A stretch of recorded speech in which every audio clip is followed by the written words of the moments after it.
Well, hello there. I'm Melkia Ames and Alicia. Welcome to my channel. And thank you for watching this video. I would love for you to like, share, and comment. Drop a comment. I want to know how it's resonating with you. I want to know your thoughts. And make sure you subscribe. If you haven't subscribed already, subscribe to my channel so that you are always notified when I'm dropping content. So let's dive into this video. So in this video, I want to talk about cultivating your gift. Cultivating your gift. All right, let's go for it. So your gift will make room for you. And that's what the Bible says, that your gift will make room for you.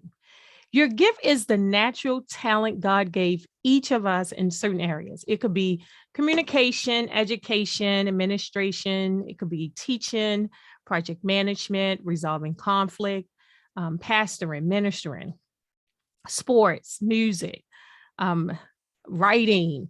It could be so many gifts, but whatever it is, each of us was given a gift. And let me tell you, that's how what I find interesting about having a gift is that your gift will truly make room for you when you use your gift. And that's how I found that it has always worked for me. My gift made and continues to make room for me.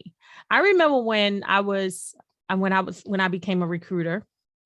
I think most of you know that full time I work at the Internal Revenue Service. Whoop, whoop.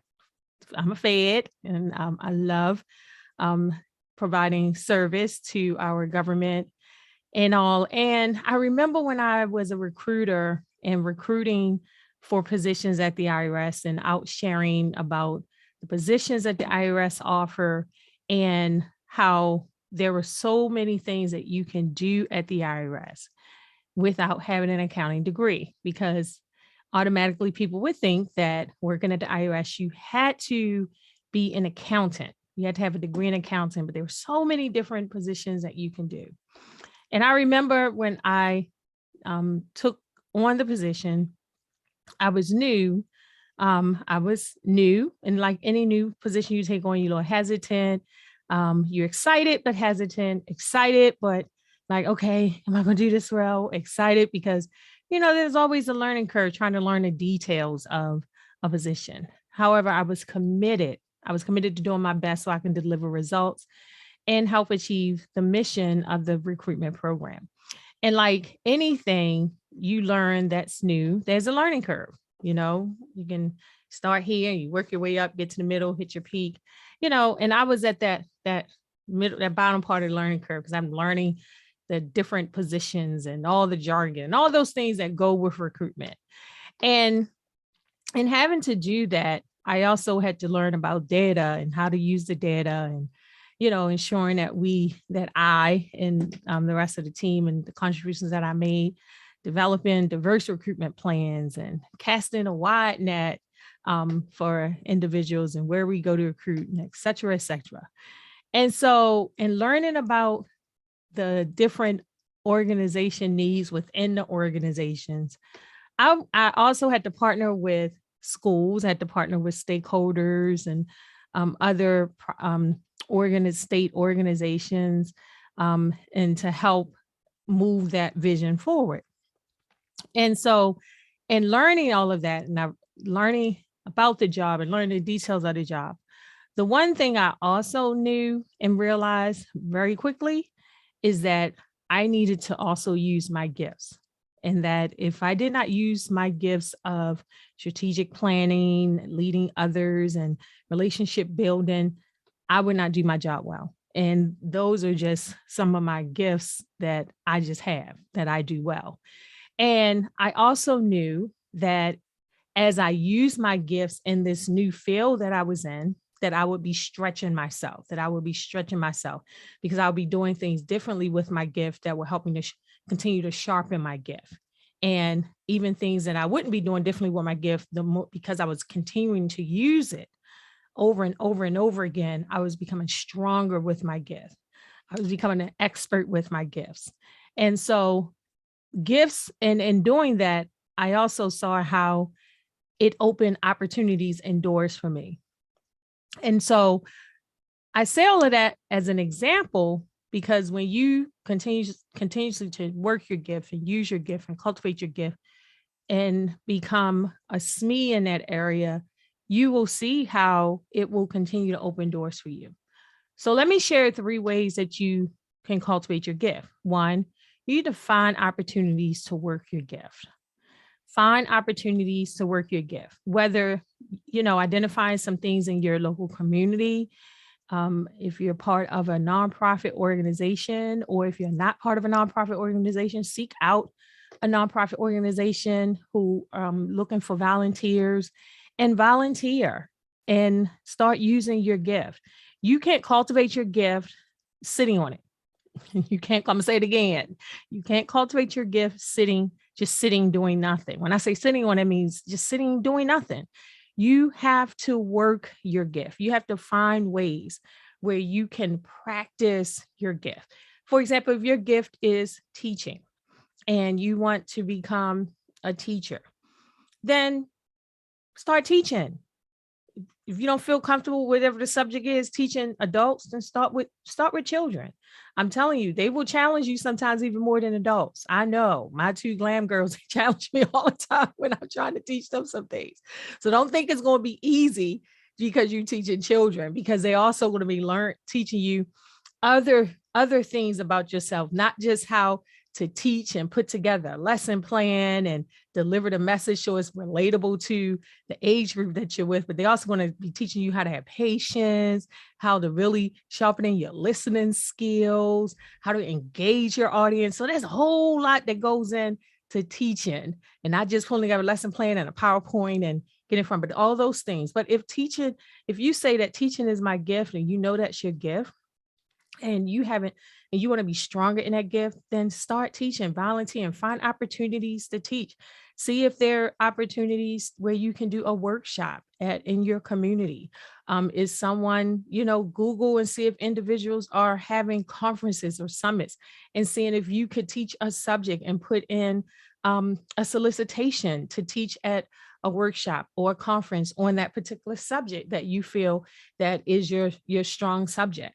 So you have to find opportunities to work your gift. Your gift is it's not going to grow just by sitting in the house chilling. It's not going to grow just by, chilling and just doing everyday things. You have to be intentional about finding those opportunities to work your gift. And then trust me, the more you do those things, you keep continuing to find opportunity going to open up for you, where it could potentially be a paid opportunity because somebody was in a room watching you do your thing or watching you online doing your thing. And they're like, wait a minute, I got something going on. Reach in, and then you start partnering with individuals. Also collaborate. That's a great opportunity to work your gift. Look for individuals who are doing things in the space that you're doing or want to do things in, and reach in and create some collaboration opportunities. Collaboration is important. You can't do anything by yourself. If you think you're going to do it by yourself, all right, you may not make it, because you have to have some collaboration. Collaboration is partnership, and partnering with someone who may have a platform or have followers or have an audience, or who've been in a place where you're trying to go, can help you to strengthen your gift and also potentially open up more opportunities for you. All right. So the second thing is you want to add value. Create your content and practice it. Create your content and practice it. Create your content and practice it over and over and over. Practice, because it helps you to refine your gift. Practicing helps you to get better. It helps you to become stronger. So you're not just improving your gift, but you're improving your delivery, your interactions, everything that ties to your gift, your temperament, your behavior, your emotional intelligence, everything that ties into your gift. When you practicing it, it helps you become better, and even helps you to become better and how to engage again with others, and helps you to show up. How do you perceive and how you show up in front of others? Think about a basketball player. Basketball players, they practice. football players practice, ballerina practice. I remember I used to play basketball when I was younger, like middle school. Yeah, like middle school, I used to go on a court and dribble around some. And then I decided to play on a team, and it required practice. And practice didn't just happen. I didn't just practice when it was time to show up for practice. I also practiced when I wasn't there with the rest of the team. So sometimes I would be on the basketball court with my dad shooting the ball, shooting layups, shooting free throws, dribbling. It took practice to help me become better. Now that didn't come out to be my sport, but I practiced enough to get to the best that I can be to continue to add value to the team when I was playing in the game. All right. So add value. People want to hear from you. People want what you have. But if you are holding on to your gift and not adding value, remember, it all ties together. You're not going to be able to practice. You're not going to be sharpening your gifts. You're not going to become an expert. And then, again, you can't help change the world. You can't help somebody else. All right. So add value. Then 3, continue to challenge yourself in your development. Continue to challenge yourself in your content building. Continue to challenge yourself in your delivery. What I've come to understand is that, again, developing your gift, it requires the D word, discipline. It requires discipline. So you're going to have to discipline and be intentional about setting aside time for your personal development, because this is where your personal growth takes place. Like I just shared an example, me playing on the basketball team. It just didn't happen when I showed up.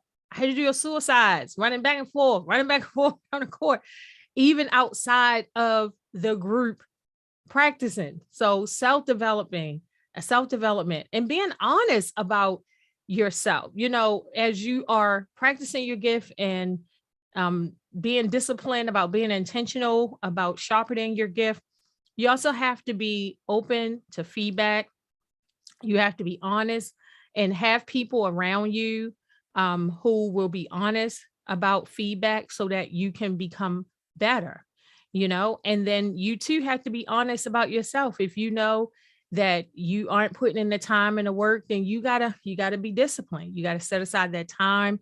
You gotta put in that work, and then you have to evaluate yourself to see how you are growing. And trust me, you will grow. The more you practice, the more you have discipline and be intentional about setting aside that time for your personal development, you will grow. You will grow. So I remember I was having vocal issues. And when I went to the doctor's, ear, nose, and throat doctor, and then I had to do some vocal coaching. And one of the things that my vocal coach had me do to help me get my voice back and to help me to be able to speak longer, because it impacted, I had polyps on my vocal cords, and it impacted my singing ability. It changed the range of my singing. It impacted me being able to speak. And so when I would talk, I had to start learning how to talk at a certain tone, at a certain range, because if I talked outside of that range, whether it was too low or too high, it start impacting my vocals, and the wind would not come out and the sound wouldn't come out. And, even today, sometimes I could experience it if I not intentional about making sure I, and speaking in the right range and the right tone, and, all of those things, too fast, too slow, all of that, it can impact me. And then I could be talking, but lose wind, because the air would come out, but it will not, because of the polyps and how your vocal cords lands and all of that, the voice may not come out, or it could agitate my throat, and then I could become scratchy and all those things. But my vocal coach, she was sharing with me, she said, okay, you have to strengthen this. I know how upset you are, but if you want to get better and get back to being able to hold a note, getting back to being able to sing longer and speaking longer and talking more and speaking and all that stuff, you have to practice, and you have to be able to do certain things. You got to warm up. I had to use a straw to blow through the straw. I had to do and all the scales and all of that. The holding the stomach, the breathing out. And I didn't put that in my schedule of everything else I had to do. But what I understood was, and if my gift of being able to sing and talk and do all of that was important to me, then I had to self-develop.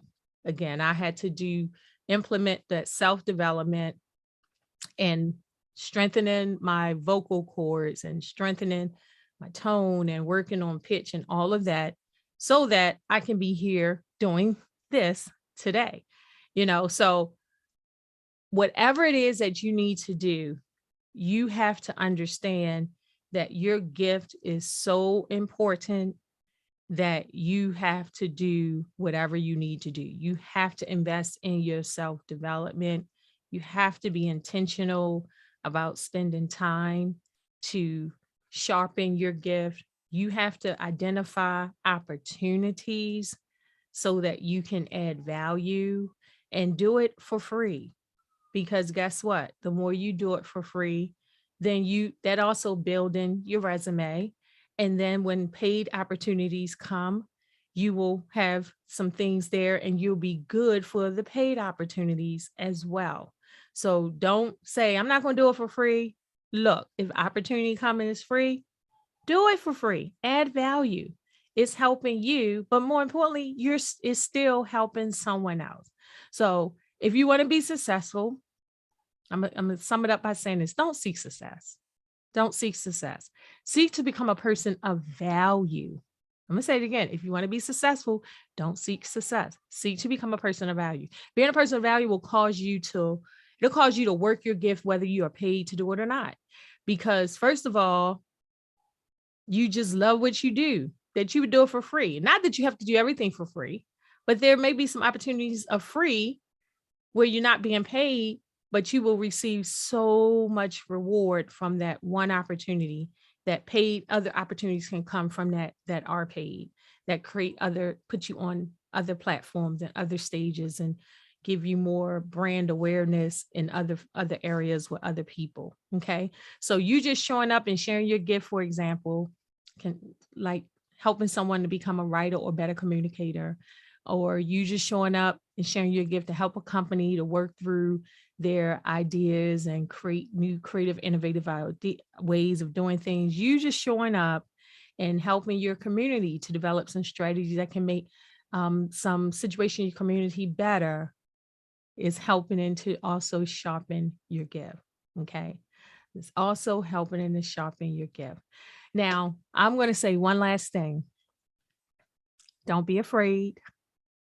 You just have to be willing. Don't be afraid. You just have to be willing. All right. Be bold to share your gift. Be bold to do the work.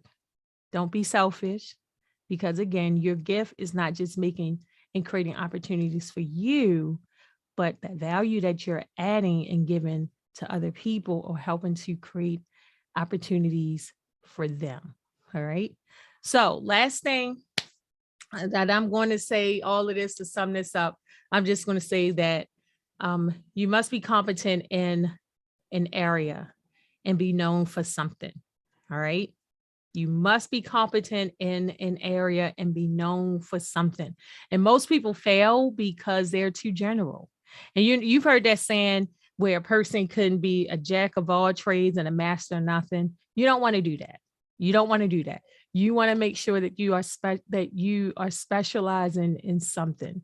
So find your specialized area. You don't want to be doing everything and don't have a specialty. Find your specialized area and work on it.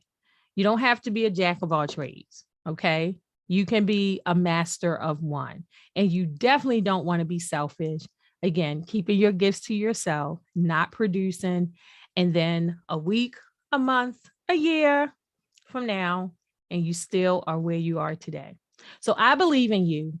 And I know that the gift that you have, the world needs, I need. And so share your gift. Work on your gift. Continue to find opportunities where you can add value and sharpen your gift, because what you have, somebody else needs, and your gift will continue to make room for you. Just do the work. Do the work, specialize in your gift area, and doors will continue to open for you. Thank you for stopping by. Continue to do whatever it is you need to do, including cultivating your gift so you can unleash the real you. Like, comment, and share, and subscribe. And I will catch you all in the next video. Bye-bye.